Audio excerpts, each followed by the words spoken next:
할렐루야. 오늘도 거룩한 주일 하나님 전에 나오신 여러분의 삶의 자리 가운데 임마누엘의 은총이 늘 함께 하시기를 주님의 이름으로 축복합니다. 우리 옆에 계신 분들과 함께 인사하겠습니다. 행복한 애음교회에 참 잘 오셨습니다. 하나님은 여러분을 사랑하십니다. 저도 여러분을 사랑합니다. 감사합니다. 네, 2024년 우리 교회 표원 말씀 그리고 우리가 뽑은 말씀 우리 함께 외워보겠습니다. 하나님이 그들에게 복을 주시며 하나님이 그들에게 이르시되 생육하고 번성하여 땅에 충만하라. 땅을 정복하라. 바다의 물고기와 하늘의 새와 땅에 움직이는 모든 생물을 다스리라 하시니라. 아멘. 우리가 뽑은 말씀 우리 함께 외워보겠습니다.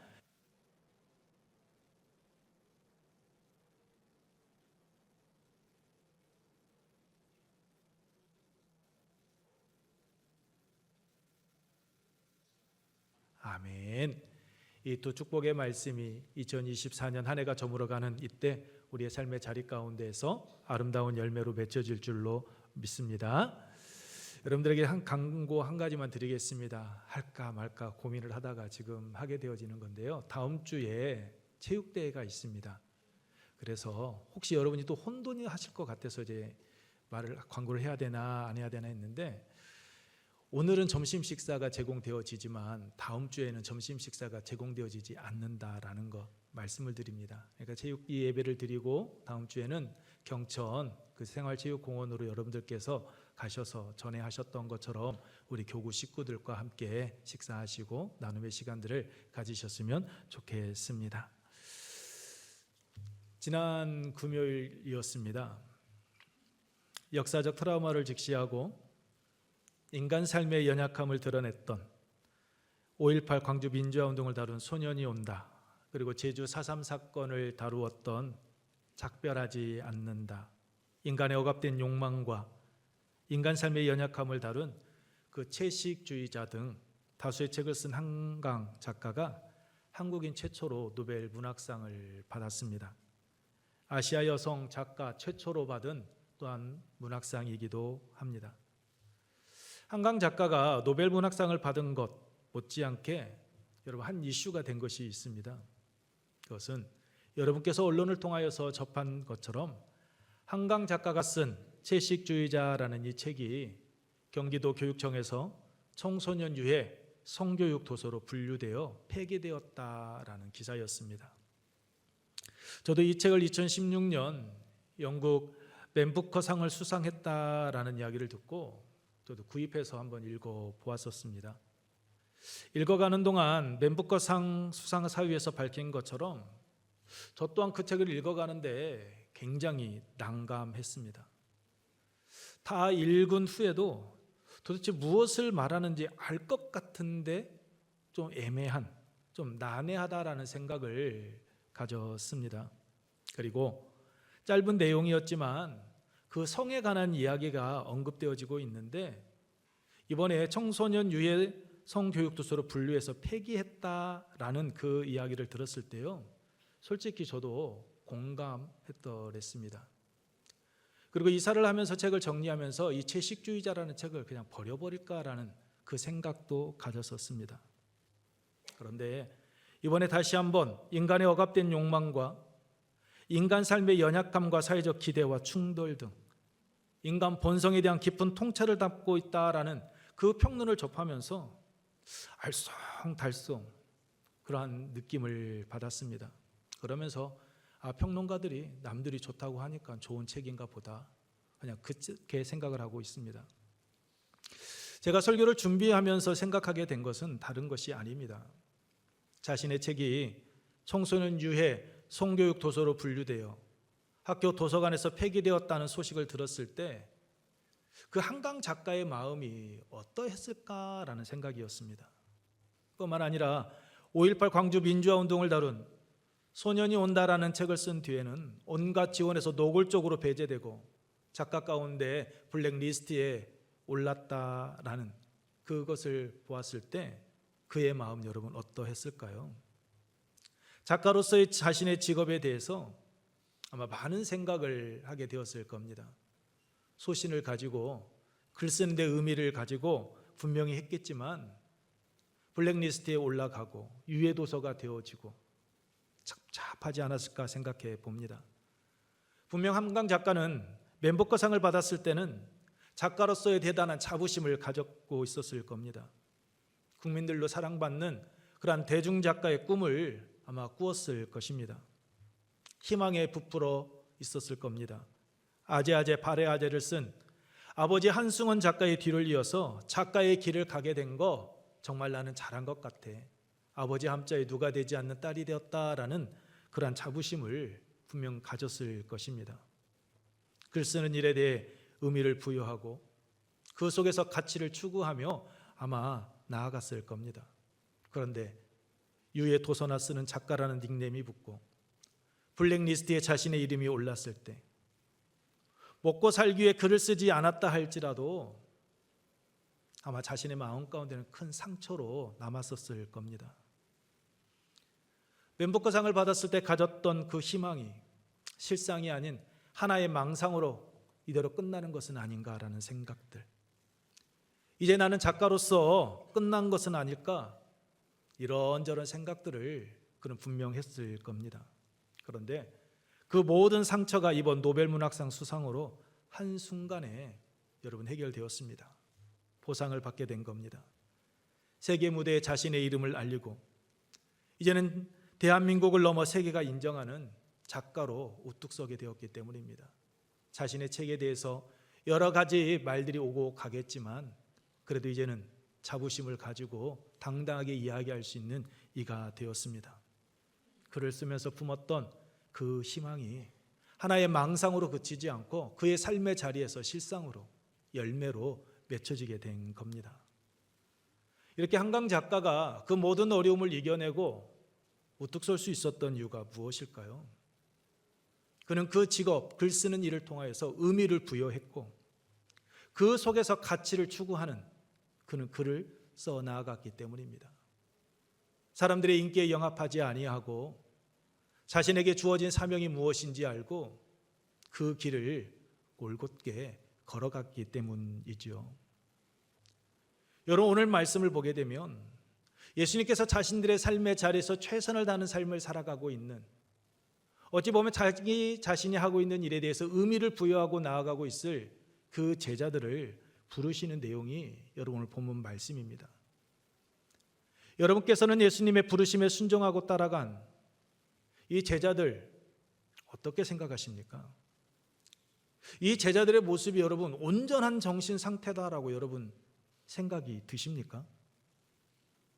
이들이 어떻게 자신들의 생계 수단을 뒤로하고 무모하게 나를 따르라라는 그 말에 예수님을 따라갈 수 있었을까요?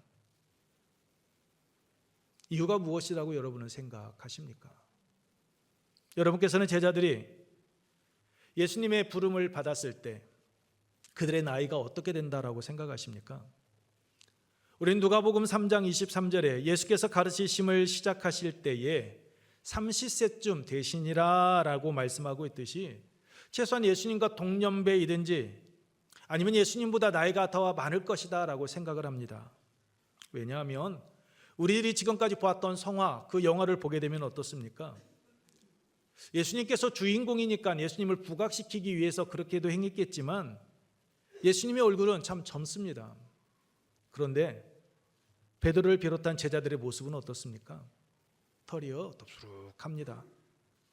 그리고 어찌 보게 되면 삶에 찌든 듯한 그 중년 남성들의 모습을 우리는 영화를 통해서 보게 됩니다. 그래서 우리들이 생각하기를 예수님은 예수님의 제자들보다 나이가 어리고 예수님의 제자들이 예수님보다 나이가 많을 것이다 라고 그렇게 생각들을 합니다. 그런데 그렇지 않습니다. 마태복음 17장 24절 이하의 말씀을 보게 되면 성전세를 거두는 이야기가 나옵니다. 예수님께서 가버나움에 들어가시자 성전세를 받는 이들이 베드로에게 묻습니다. 왜 너희 선생님은 성전세를 내지 않느냐라고. 그러자 베드로가 우리 선생님 내실 거야 걱정하지 마 라고 이야기를 하고 그리고 집에 돌아옵니다. 근데 그렇게 집에 돌아오는 베드로의 모습을 본 예수님께서 말씀하시죠. 아들이 아버지에게 세금을 내느냐 안 내느냐라고 말이죠. 그리고 말씀하십니다. 마태복음 17장 27절 말씀입니다. 그러나 우리가 그들이 실족하지 않게 하기 위하여 내가 바다에 가서 낚시를 던져 먼저 오르는 고기를 가져 입을 열면 돈 한 세겔을 얻을 것이니 가져다가 나와 너를 위하여 주라 하시니라라고 말씀하고 있습니다. 성전세는 출애굽기 30장 13절에 말씀하고 있듯이 20세 이상의 유다 남성들에게 부과되는 세금이었습니다. 그런데 예수님께서 베드로에게 낚시를 통해서 물고기 입에서 건지게 되는 그 한 세겔로 나와 너를 위하여서 내라라고 말씀하셨습니다. 여러분, 예수님과 함께한 사람이 몇 명입니까? 예수님을 포함한 13명입니다. 12제자가 있었으니까요.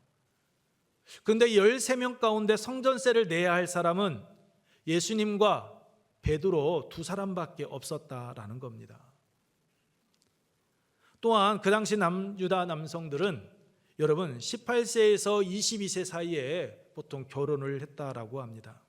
그런데 베드로는 결혼을 했다라는 언급이 있는데 성경에 그의 장모가 열병을 앓았다, 예수님께서 치유해 주셨다라는 내용처럼 베드로는 결혼을 했다라는 이야기가 있는데 다른 제자들은 결혼을 했다라는 이야기가 없습니다.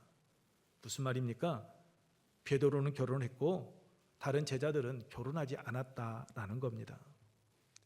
그러니까 예수님께서 한 세겔을 가지고 두 사람을 내라라고 나와 너를 위하여 세금을 내라라고 말씀하신 것을 보게 되면 성전세를 내야 될 20세 이상의 제자들이 베드로 외에는 없었다라는 것을 우리는 짐작할 수 있는 겁니다.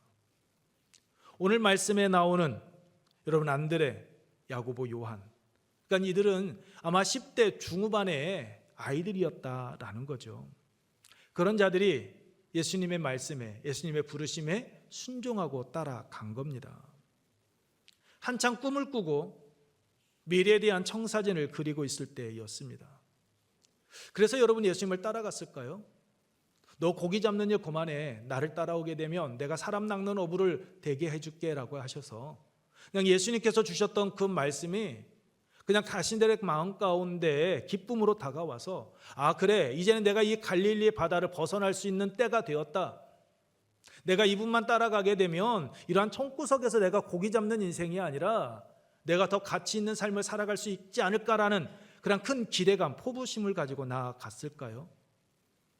꿈꾸기에 이 갈릴리 바다가 너무나도 좁으니까, 작으니까 이곳을 벗어나기 위하여 예수님께서 나를 따르라 하니까 아 잘됐다 생각하고 따라갔을까요? 그랬을 수도 있죠.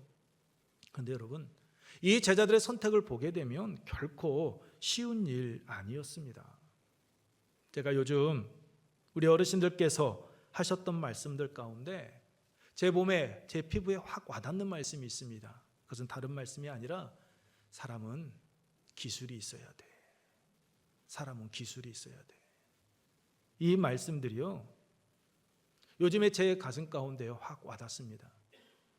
그래서 우리 딸들이 진로를 이제 대학을 결정하고 진로를 선택할 때에도 다시 한번 생각해라. 너 평생 직장을 생각해야 돼. 너 기술이 있어야 돼. 그 말을 하면서 이제 우리 막내도 이제는 그 직업을 선택하고 나아가게 하고 있습니다. 그러면서 생각해 봤습니다. 제자들, 이들 결코 쉽지 않았을 것이다 라는 거죠. 베드로, 안드레 그리고 야고보, 요한의 생활 무대가 어디입니까? 16절 말씀과 같이 예수님께서 갈릴리 해변을 다니시다가 그물을 던지고 그물 깁는 이들을 부르신 것처럼 갈릴리 바다입니다. 이 갈릴리 바다에서 부모로 때부터 이어받았던 그 물고기 잡는 그 기술만 끝까지 붙잡고 있으면 남들에게 아쉬운 소리 하지 않고 그냥 하루 세끼 밥 먹고 살 수 있습니다. 큰 부자까지는 되지 않는다 할지라도 자신들이 꿈꾸었던 가정을 이루어갈 수 있고 그 속에서 아름다운 행복한 삶 얼마든지 영위에 갈 수 있었습니다. 왜요? 이 갈릴리 바다는 담수호였는데 그 길이가 무려 20km가 됩니다. 그리고 그 넓이는 가장 긴 곳은 13km가 되고 수심은 50에서 한 60m 된다고 합니다. 여러분, 그러다 보니 이곳은 계속해서 물이 들어오다 보니까 물이 깨끗했고 어족 자원이 매우 풍부했다라고 합니다. 그런 곳에서 예수님을 만나기 전까지 행복하게 구물질하며 자신들의 삶을 영위해가고 있었습니다.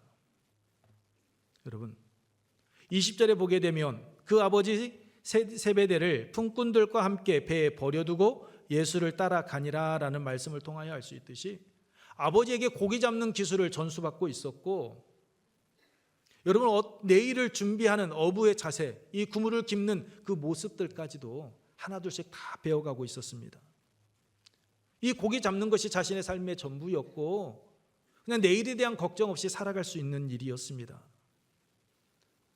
그렇게 몸에 배워져 있던 고기 잡는 기술, 여러분, 이들이 고기 잡는 기술이 얼마나 뛰어났던지요, 몸에 배어 있었던지 예수님께서 십자가에 달려 죽으시고 다시 목격하고 난 후 예수님께서 내가 갈릴리 바다에 먼저 갈 테니 그곳에서 나를 만나자라고 말씀하십니다. 그런데 그 말씀을 듣고 갈릴리 바다를 향하였던 베드로, 그 다른 제자들이 여러분 어떻게 합니까? 요한복음 21장 3절 말씀을 보게 되면 시몬 베드로가 나는 물고기 잡으러 가노라 하니 그들이 우리도 함께 가겠다 하고 따라갑니다. 예수님과 3년 동안 동고동락했습니다.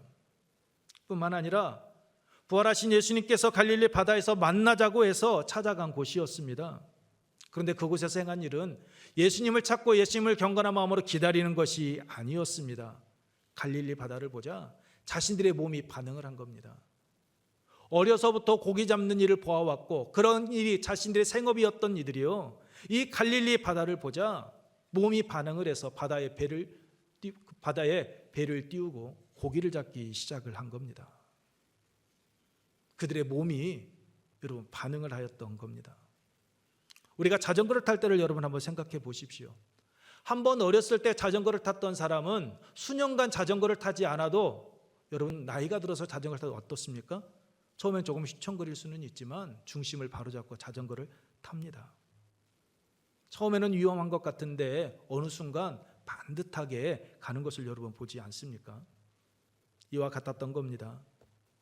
베드로, 그 비롯한 제자들 이미 고기 잡는 일이 몸에 배어 있었습니다. 어려서부터 고기 잡는 것이 삶의 전부였던 이들에게 어느 날 갑자기 나타나신 예수님께서 열심히 땀 흘리며 구물질하고 있고 내일을 위하여 구물을 깁고 있는 자들에게 야, 너희들 생업 버리고 나 따라와 부르고 계시는 겁니다. 앞으로 자신들이 살아가야 할 자신들의 삶의 터전을 버리고 따라오라라는 겁니다. 만약 여러분이시라면, 여러분이 이 입장이라면 어떻게 하시겠습니까? 따를 수 있겠습니까? 이 제자들의 모습, 오늘 제자들이 오늘 나라면 여러분 어떻게 하시겠습니까? 우리 솔직히 못하잖아요. 하나님 앞에 나와 예배 드리고 하나님의 말씀을 읽고 기도하고 깨달아서 하나님께서 우리에게 마음 가운데 주신 감동이 있습니다. 그런데 그 감동을 품고 있음에도 불구하고 정작 우리의 삶의 자리에서 그대로 살아가려고 할 때 여러분 어때요? 이게 하나님의 뜻이야? 기쁨으로 감사함으로 여러분 행하고 있습니까? 그렇게 하지 못할 때가 여러분 많지 않습니까? 하나님께서 나에게 주시는 거룩한 부담이 있다는 걸 알고 있는데 정작 하나님의 뜻이다라고 고백을 하고 있음에도 그 일을 행하려고 하게 되면 앞뒤 죄지 않습니까? 내가 하고 있는 일이 과연 나에게 유익이 될까? 나에게 혹시 아픔거리로 다가오지는 않을까? 그러한 인간적인 생각들 때문에 하나님께서 나에게 말씀하셨고 말씀을 통하여 내가 깨달았고 다짐하고 결단하였음에도 불구하고 행동으로 움직이지 못하는 것, 그것이 여러분 오늘 우리의 모습 아닙니까? 정말 이 일이 옳은 것일까? 타당성을 따지고 앞뒤 재고 나에게 유익한가 유익하지 않은가, 내 생각과 맞으면 오케이, 내 생각과 틀리면 하지 않는 것, 이것이 오늘 우리들의 모습 여러분 아닙니까? 그런데 이 4명의 제자들은 전혀 그렇게 하지 않습니다. 18절과 20절 말씀처럼 그들은 즉각 반응을 보입니다. 우리 18절, 20절 함께 읽습니다. 곧 구물을 버려두고 따르니라. 곧 부르시니 그 아버지 세베대를 품꾼들과 함께 배에 버려두고 예수를 따라가니라.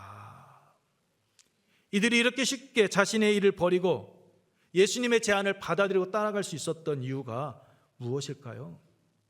여러분, 앞에서 언급하였던 것처럼 그들이 혈기왕성한 이 10대 청소년들 꿈꾸는 시기였기 때문입니까? 그래서 이 시간, 이 자리를 벗어나 또 다른 세계를 맛보고 싶어서 자신의 그 삶의 자리를 박차고 내일을 향하여서 도전하고 나아가겠다라고 이야기하고 있는 겁니까?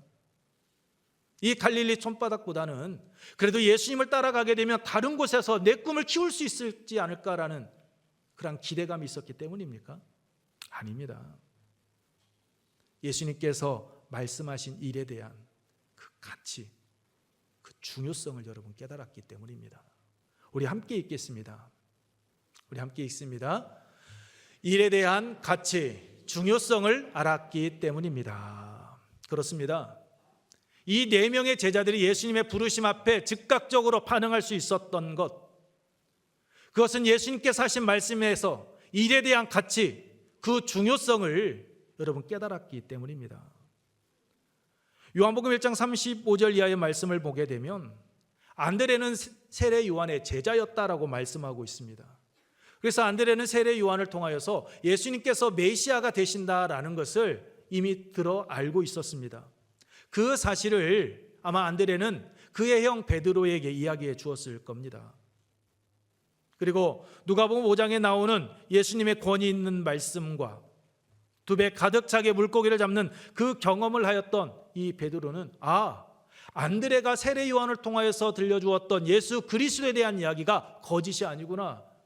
이분은 내가 희망을 가지고 이분이 행하시는 일 속에서는 정말 가치 있는 일, 의미 있는 일, 생명을 살리는 일을 할 수 있겠구나라는 그러한 생각을 여러분 품을 수 있다라는 거죠.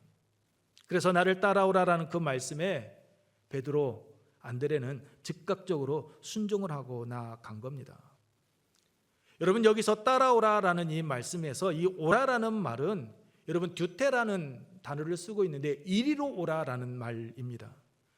그러니까 베드로와 안드레가 지금까지 살아왔던 방향이 아닌 예수님께서 이제 새롭게 시작하고 새롭게 나아가려고 하는 그 방향으로, 그 길로 이리로 와 나와 함께 가자라고, 여러분 나를 따르라라고 부르신 겁니다. 예수님께서는 무조건 부르지 않으셨습니다. 되게 하리라라고 말씀하고 부르셨습니다. 사람을 낚는 어부가 되게 하리라. 예수님은 분명한 목적, 분명한 계획을 가지시고 약속을 해 주시면서 제자들을 부르신 겁니다. 15절에서 예수님께서 말씀하시죠. 때가 가까이 왔다라고, 때가 찼다라고, 하나님의 나라. 여러분, 회개하고 복음을 믿으라라고 말씀해 주셨습니다. 즉 가까이 온 하나님의 나라를 세워가는 일, 내가 너희들과 함께 하고 싶다. 나와 함께 가자라고 부르신 겁니다. 예수님 당신과 함께 다니면서 가까이 온 하나님의 나라를 선포하며 사람들로 하여금 철저한 그 회개를 통하여 하나님의 나라를 세워가는 일, 나 너희들과 함께 하고 싶어. 나를 따라와 라는 그 말씀에 제자들은 순종하고 나아간 겁니다. 지금까지 시몬 베드로와 안드레는 자신의 육신의 삶만을 위하여서 살아왔습니다. 고기 잡는 일이 자신의 천직인 줄 알고 살아왔습니다. 그런데 예수님께서 말씀하시는 겁니다. 이제 육신의 일은 내려놓고 제 가운데 죽어가는 이들을 살리는 그 생명의 길로 인도하는 일, 나와 함께 가자. 나와 함께 가자라고 부르신 겁니다. 고기 잡는 일을 행하였던 시몬 베드로와 안드레, 야고보와 요한이 행하였던 그 직업, 어부의 직업이 나빴기 때문이 아닙니다. 더 좋은 어부, 더 가치 있는 삶을 살아가는 어부가 되어서 하나님의 영광을 드러내도록 하기 위하여 부르신 겁니다. 이들은 비록 어린 나이였지만 예수님께서 행하시는 그 말씀, 그 길을 바라보면서 이 고기 잡는 일보다 이 일이 더 의미 있다라고 생각하고 나아가게 되었던 겁니다. 우리들이 잘 아는 말입니다. 하나님으로부터 위대한 일을 기대하라. 하나님을 위한 위대한 일을 시도하라라는 말. 윌리엄 캐리가 한 말이죠. 인도 선교사로 불리는 윌리엄 캐리가 했던 말인데, 이 윌리엄 캐리는 영국 출신입니다. 그런데 그의 본 직업은 여러분 구두 수송공이었습니다. 그는 자기 자신을 구두장이라고 소개하면서 열심히 복음을 전했습니다. 그가 그렇게 할 수 있었던 것은 하나님을 사랑하는 그 마음이 단지 마음으로 입술의 고백이 아닌 그의 삶으로 고백되어지며 나아가고 있었기 때문입니다. 즉 하나님의 사랑으로 가득 차 있었던 겁니다. 근데 그 모습을 본 친구가 어느 날 찾아와서 이야기합니다. 내가 자네에게 충고를 하나 할 것이 있네. 자네는 사업가인데 어찌해서 복음을 전하느라 자네의 그 본업을 소홀히 하고 있는가라고 그렇게 이야기를 하는 것이었습니다. 이 이야기를 들은 게리는 친구에게 분명하게 이렇게 이야기했다라고 합니다. 여보게 친구, 자네가 나를 잘 모르는군. 나는 지금 본업에 충실하고 있다네. 내 본업은 많은 사람들에게 복음을 전하는 것일세. 구두를 만드는 일은 단지 내가 복음을 전하는 일의 도구로, 수단으로 사용되어지고 있을 뿐이라네 라고 말입니다. 자신이 하고 있는 일에 대해서 더 가치 있고 의미 있는 일이 무엇인지를 알고 그 소신과 확신을 가지고 나아갔더니 그가 윌리엄 캐리였던 겁니다. 그래서 하나님께서는 하나님을 향한 그 열정, 그 모습을 보시고 그를 선교사로 세우시고 현대 선교의 아버지라 불릴 만큼 위대한 선교사로서의 사역을 감당해 나아가게 하신 겁니다. 그렇습니다, 여러분. 어떤 일, 무슨 일을 하느냐가 중요한 것 아닙니다. 그 일 속에서 내가 어떤 가치관을 가지고 내가 어떤 의미를 부여하고 내가 그 일을 하고 있느냐가 여러분 더 중요한 겁니다. 우리들은 말합니다. 빨리 가는 것이 중요한 것이 아니다라고, 바른 방향으로 가는 것이 중요하다라고 우리들은 이야기하고 있습니다. 지금 예수님께서는 이 4명의 제자에게 이야기하는 겁니다. 너희들의 육신의 삶을 위하여서 고기 잡는 이 일보다 하나님의 나라를 위하여서 죽어가는 영혼을 살리는 일이 더 가치 있고 더 의미 있는 일이다라는 것을 말씀하시며, 내가 너희로 하여금 사람을 낚는 어부의 길을 걸어가게 하겠다라고, 내가 걸어가는 이 길 나와 함께 걸어가자라고 여러분 부르신 겁니다. 여러분, 이들이 예수님께서 갈릴리 해변을 거니시다가 눈에 띄었기 때문에 부르는 것, 세운 것 아닙니다. 누가복음 5장 5절에서 베드로가 선생님, 우리들이 밤이 새도록 그물질을 하였을 때 고기를 잡은 것이 없지만은 이라라고 이야기하고 있는 것처럼 고기가 한 마리도 잡히지 않음에도 불구하고 그 그물을 내려놓지 아니하고 책임감 있게 그 일을 하는 그 모습, 성실하게 일하는 그 모습, 아버지 곁에서 다음 출하를 위해 그물을 깁는 등 철저하게 준비하는 그 모습들을 예수님께서 보셨기 때문입니다. 자기 자신에게 대해 철저하게 준비하는, 최선을 다하는 그 모습을 예수님께서 보시고 이 4명의 제자를 부르신 겁니다. 어떤 일을 하느냐보다 더 중요한 것, 그것은 여러분 그 일에 내가 어떤 의미를 부여하고 행하느냐 하는 겁니다. 예수님은 그들이 어떤 일을 행하고 있는 것을 보시지 않았습니다. 그들이 어떤 자세로 그들의 삶의 자리에서 땀 흘리며 수고하고 있는지를 보신 겁니다. 그렇습니다. 하나님은 우리가 하는 일이 큰 일이든 작은 일이든 우리에게 맡겨진 일에 최선을 다하는 자, 그를 기뻐하시고 그를 불러서 당신의 일을 감당하게 하시는 겁니다. 그리고 자신의 일에 최선을 다했던 내 제자는 예수님의 그 부르심과 예수님의 부르심이며 약속하신 그 일에 대한 그 가치를 알았기에 예수님의 부르심에 순종함으로 나아간 겁니다. 어떻게 따랐습니까? 첫 번째 보게 되면 18절과 20절 말씀과 같이 곧 따랐습니다. 즉시 따랐습니다. 예수님의 그 부르심에 즉각 응답하며 나아간 겁니다. 두 번째는 그물을 버려두고 아버지 세베대를 품꾼들과 함께 배에 버려두고라고 말씀하고 있듯이 버리고 따랐습니다. 내려놓은 겁니다. 어부에게 있어서 그물과 배, 그들의 삶을 살아가는 수단이었습니다. 가족의 생계를 책임져야 되는 절대적인 것이었습니다. 그들의 생명줄이었습니다. 그런데 그 모든 것을 내려놓고 따라갔습니다. 새로운 출발, 새 인생을 살아가겠다라고 다짐하고 결단한 겁니다. 예수님의 부르심 앞에는 여러분 아무런 것도, 아무 보장도 없었습니다. 예수님께서 너희가 이 길 따라오게 되면 내가 너의 삶을 이렇게 보장해 줄게. 너의 가족들 걱정하지 마.